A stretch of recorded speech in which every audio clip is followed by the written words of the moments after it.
Again, I thank you for this opportunity. I'm going to talk to you about leadership at the university level. If you've read a little bit of my bio, you know that I've been a university president for 19 years. And much of this is sort of a personal story, but drawing specific lessons for leadership. And so that's what I would like to talk to you about today. And I do want to say that since there are personal views and so on, I'm speaking only on behalf of myself and not on behalf of any institution. So first, let me talk about what transformational leadership is. Transformational leadership is to take a unit that you lead, and this can be at a department level or a college level or a university level or any organization, and to transform it in very positive and wonderful ways to something that the publics, the various publics, the people who report to you, people who are your peers, your bosses, and the community in general value. So let me ask you just a moment to think. I had planned this to be an exercise, but we won't have the time to do that. So what characteristics do you most value in a boss? If you had a boss, if you had a leader of a university or a unit, what kinds of characteristics would you value? And unfortunately, we don't have time for a give and take, but let me go on to what I believe are some of the characteristics that are ingredients. I don't pretend for a moment that this is the answer, only that it is an approach, a particular approach that you can use. You start with vision. Vision is very important, and vision must come from the leader, because the leader needs to be able to see things for the organization. So in that regard, what is vision? Vision is to see potential that others cannot see. Excuse me. And there is a phrase that I will use that is not my own, that comes from a person called, Daniel Burnham, and you can't see that. Daniel Burnham was an architect, and he said, "Be bold, make no little plans." What he meant by that was, don't tinker at the edges, create a bold vision. So that's an important point of leadership, because a bold vision has the power to inspire people. They have it says, make no little plans. They have no magic to stir people's blood. And this is the author of that phrase. Now, he was an architect. He was talking about architectural plans. I am talking about major strategic plans for the institution. So let me tell you a little story. I became president of the University of West Georgia in 1994. And at that time, it was a nice place. I'm not one of those leaders who come in and think that everything is terrible in the place. I believe that the place was a good place, a nice place when I arrived. I had nothing to do with that. People had the right values. They cared about students. All of that was prior to my arrival. So I want to acknowledge that I am not the kind of a leader who says everything was terrible before I came on campus and now it's all wonderful. I don't believe that at all. So you have to see the value in what already exists. And it was a fine place. But there was no magic. There was no bold vision. So while I was learning about the institution in person, please understand that 1994, there was really no internet. I mean, in fact, the internet existed, but only a few people used it and so on. So all my information was gathered by talking with people and reading stuff and so on. And I found that there was a demoralization on the campus because we were still a college and other peer institutions had been made into universities. And so there was this feeling that we are about as good as these other places, and why aren't we a university? And that was a consistent feeling. So in my first talk to the faculty and the staff and the students of what was then West Georgia College, I was in my mind sure that I was not going to talk about these other institutions with which we were comparing ourselves. So I made only one comparison, and that was to Harvard. And I said that we are going to find ways to compete with Harvard. And that's what I said in 1994. And in a few weeks after that, there was a major political shakeup in the United States. And I got a bit of luck. I'm not making a political statement here. I'm just completely out of, I don't want to make any political statements, but this happened to affect us. So Newsweek did a big story in 1994, and you can see the reference and the page number and so on over here. And in that, Newsweek said, Harvard is out and West Georgia College is in. And that was because of the political environment, that the former Speaker of the House had been a Harvard professor, and the current Speaker was a former West Georgia professor. So that's why they made the statement. We had nothing to do with it, of course, but it was a good thing to happen to, because everyone, when I said we're going to compete with Harvard, everyone at the institution thought I was crazy. But this was a fun way. It's not an accurate way, but it's a fun way to celebrate that bold vision. If I actually fast forward many, many years, let me tell you that we did fulfill that vision. We competed with Harvard in academic debate, and not only did we compete, we beat Harvard, and we beat Harvard one year, and that was a wonderful thing. And then we did it again and again and again and again. And so no one could talk about that as a fluke. So we put resources into where we thought we had our strength.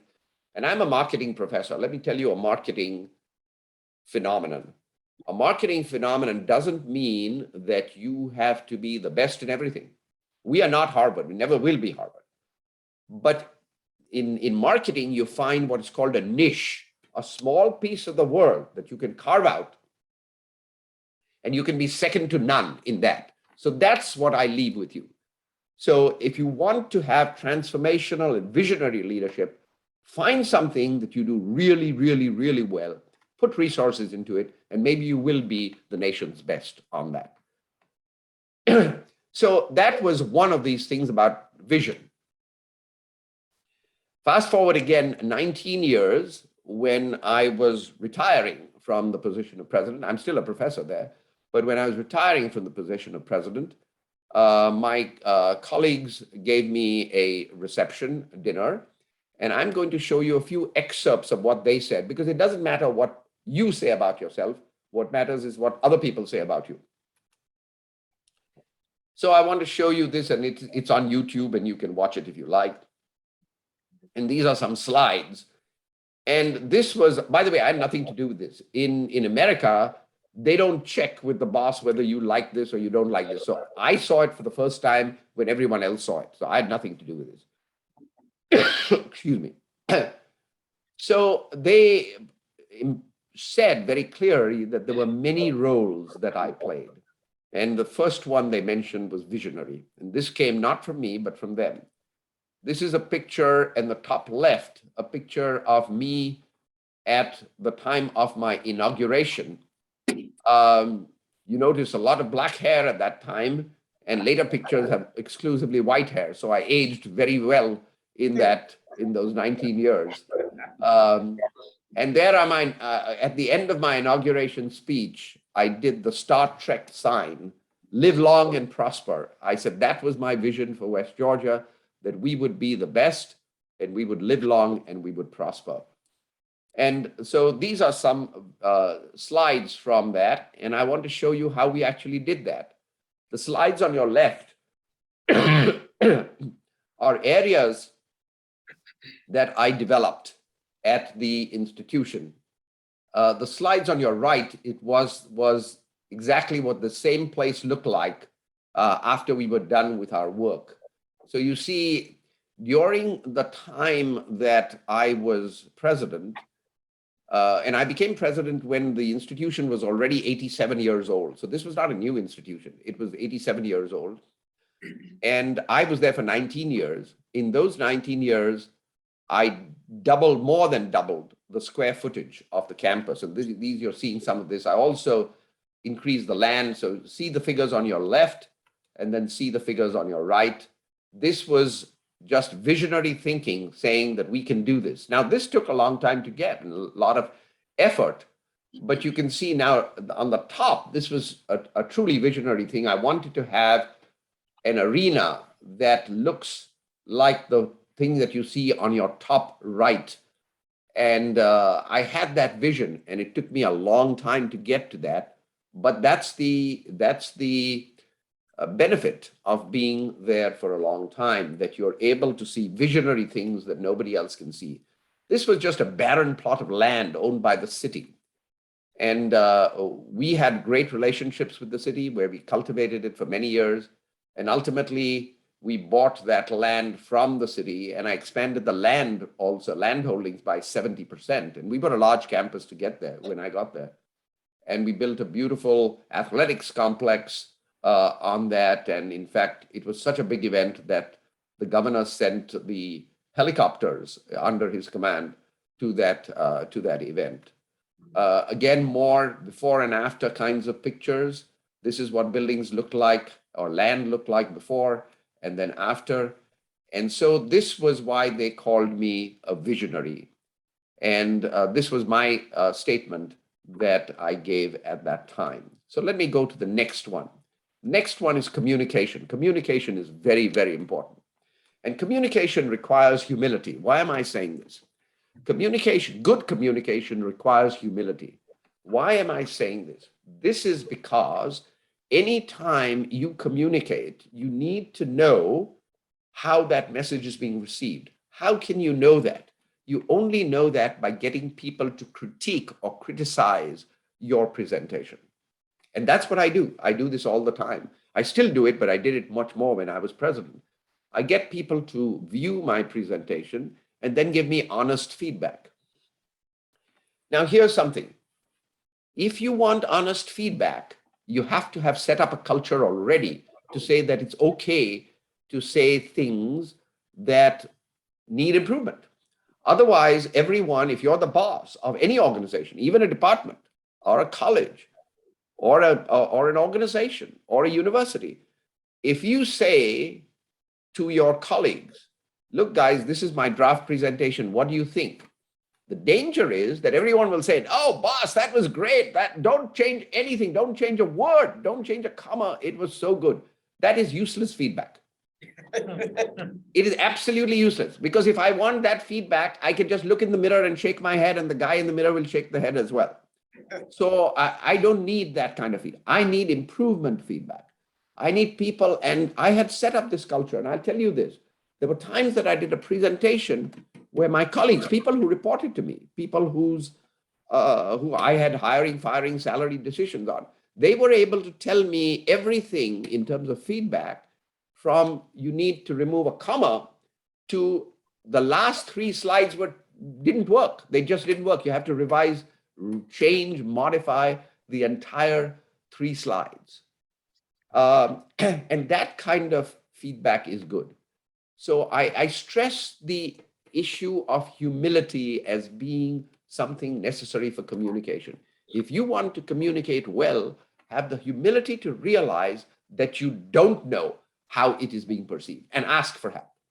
And I ask for help.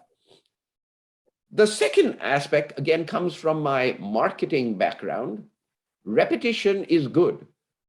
You know, we are taught in early life that once you say something, just don't keep repeating yourself.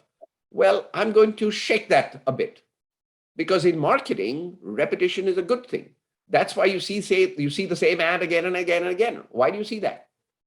Because it is considered to be positive reinforcement of what's going on in your mind. So repetition is a good thing. If you have a good message that is crafted with the help of people, then repeat it and make sure that people get it. And finally, the point that I mentioned earlier, effective communication requires seeing things from the perspective of others. How do you do that? You do that by throwing yourself open and saying, help me, criticize me, critique me, help me improve. Now, you don't have to do everything that people say, but you have to be receptive to what people say. So that's how we do that. The next item is to be a full participant in the institution. And there are many traditional cultures where the leader is above the rest and just some sort of demigod that doesn't do the kinds of things that other people are expected to do. I disagree. If something is important to the character of the organization, you need to do it yourself. So let me give you an example. There was a time we do this thing in the US. We invite prospective parents and students and so on to campus on certain days, preview days, we call them, or visitation days. Excuse me.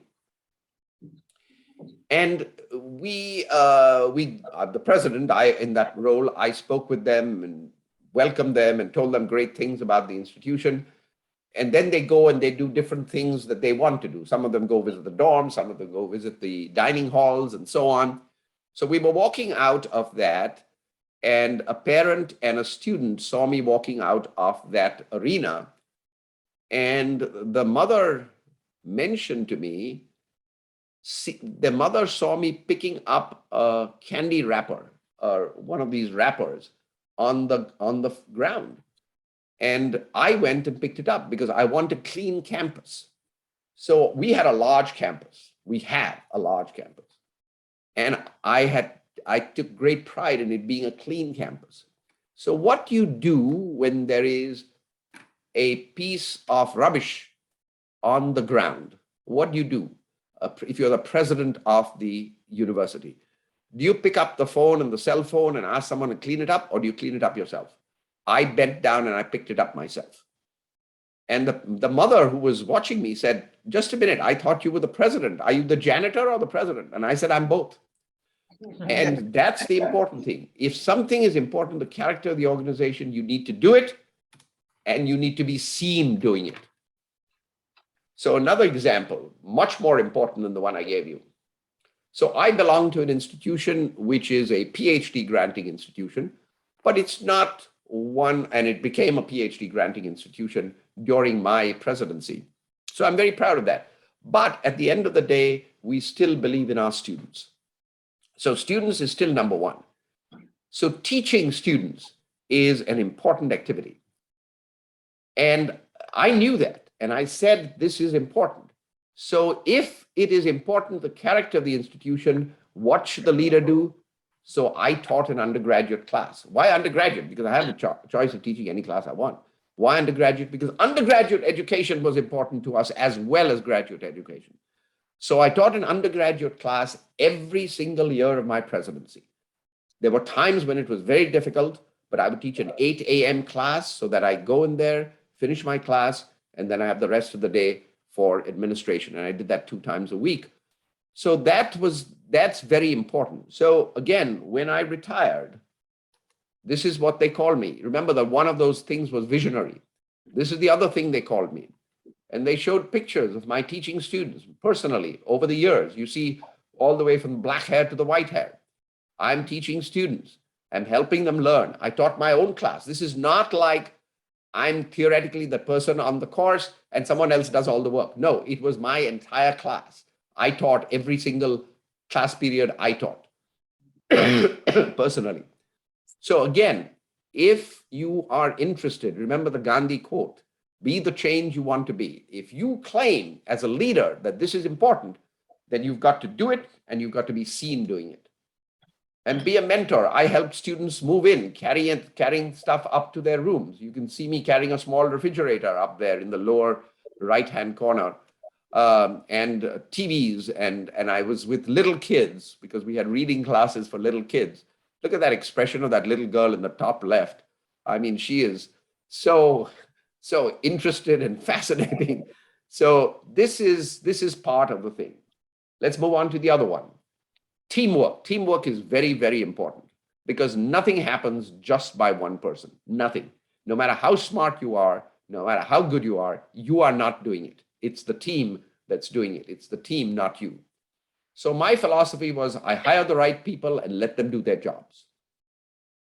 Say thank you. Say great job. And this last one is uniquely me. Say, don't look at me. Let me tell you the story behind that. So as I said, I was president for 19 years. So every 5 years, I would write a major column in the local newspaper. And that was the title of the column. Don't look at me. Someone else did it. You can't read the words, but I'll read out little pieces from you. And I did the same thing every 5 years. Of course, the content was different. Most of the content was different. Some of them were the same. So this is a phrase that people often use to deflect blame. You know, the little kids, ever since you were a little kid, say, no, I didn't do it. You know, he did it, she did it, that kind of thing. So I use the same phrase, deliberately provocative, not to deflect blame, but to deflect praise. So this entire comment, this entire column, long column, was to say, you know, if you like something that you see, new street lamps, new activities, new buildings, don't thank me. I didn't do it. Somebody else did it. And I actually name people's names. And why do I do that? Because I believe that they need the credit, because the president gets the credit. That's not fair. The people who actually make things happen should get the credit. So as I said, we can't read the entire thing, and I don't want to run out of time, but I do want to read a little part of it. So I say this title is to deflect blame, but I'm deflecting credit. And I'll read this part. We have accomplished some wonderful things in the past 19 years. And I want to be sure that all our friends realize and appreciate that most of these things have been accomplished. Not some of these things, most of these things are realize and appreciate. Most of these things have been accomplished through the great work of several faculty, staff, and administrative colleagues, our students and our alumni and our friends and our supporters. Don't look at me, they did it. So that is one of the opening paragraphs. And then I go on to give specific examples. Why do I do this again? Because as I said, they deserve it. But also, once they see their own names and they see that the whole town knows what they've done, they're motivated to go back to their offices and work even harder for the good of the institution. So this is an important part of leadership. Give thanks, give praise, and don't make the focus be on you, make the focus be on other people. And to be able to do that, again, remember I said the leader shouldn't be right up there in the stratosphere. So I put myself in humorous positions. And this is all of these are me in different poses, in different things, in different items. We acted, we had plays, we had films for the institution. All of these 4 characters are all me. And I want people to smile and to laugh. And I want people to realize that I am simply human and part of the whole thing. So even this guy is me, the guy with the ponytail. It's a fake ponytail, but it's me. And the football player is all me. And here are some things where I serve students lunch and dinner, conducted orchestras, played in their games, and so on. So this is a very down-to-earth picture that I want to, I can't run to save my life, but I used to pretend to run in these races and so on. Okay, let's leave that and go on to something that's very important to all of us, and that is global considerations. So here's a quiz, and I won't be able to hear your answers, but just maybe you can shout them out, maybe I will hear, and maybe the chair can summarize some of these. What are these pinkish areas? What do they represent, do you think? Any ideas? Countries that have universities. Good guess, yeah. Well, this is what it is. Sorry. It is the areas that England, that the United Kingdom, at one point or the other in its history controlled. Whoa. This is what, you know, there's a phrase, the sun never sets on the British Empire. And that phrase was essentially correct. This is, of course, different periods of time. What does it look like now? But this is actually an excerpt from an English newspaper. And it had a subtitle, "Look out, Luxembourg, we're coming for you next." And the reason I show this to you is because that's not true today. And if an organization, if a country, if something as humongous control as the British Empire needs to understand this, we certainly do as leaders of organizations. Nothing is permanent. Everything is changing. And you've got to work hard, really hard, to keep that up. Here's another quiz question. Which is the English language newspaper with the largest circulation in the world? Anybody? Washington Post. Washington Post, okay. Any others? Times. New York Times. The what? Sorry? Times. Times. Newspaper. Okay, you're close, but I don't think this is what you meant. Oh, Yeah. So this is the English language newspaper with the largest circulation in the world. Now, why am I sharing this? First of all, how does this happen? It happens because the very size of India, roughly 1.3, 1.4 billion. So if only a small proportion of this large number reads an English language newspaper, that's a lot of people. It's just simple mathematics. And so the proportion of Indians is small that reads an English language newspaper, but the number is very large. So again, same message.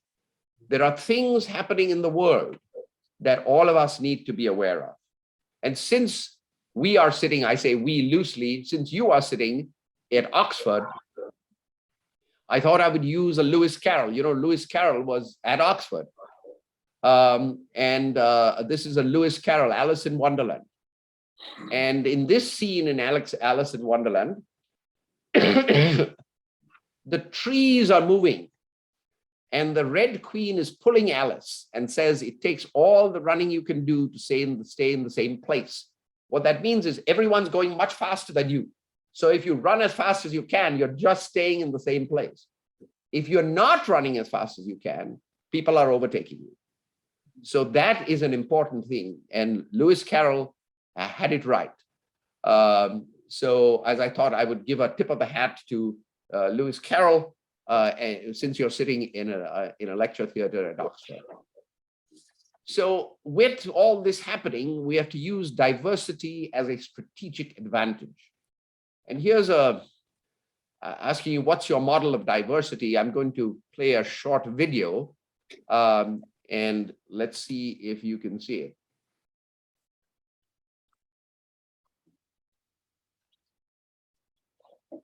We can't hear you. Oh, can't hear. Okay, okay. Well, I won't do that then. We can hear you now. You can hear me. I'm live now, but you can't hear the video. And I'm trying to say there's no way I can. and with regret, Professor, we're actually running out of time. All right. Well, we won't do the video. We won't do the video. Let's do that.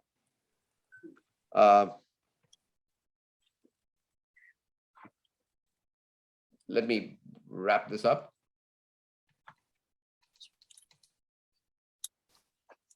So to summarize, these were the things we talked about. I didn't get to talk about diversity a lot, but the video was to say that the way to approach diversity is to be inclusive as a strategic advantage, not just because it's the right thing to do. Certainly it is, but not just because of that, but it's a strategic advantage that helps us actually create this. So here are my suggestions for effective and in fact, good leadership in transformational leadership. I thank you for your attention. I realize because I was present for the last presentation that we can't do questions, but I am delighted to be in some sense part of this. And thank you all for your attention.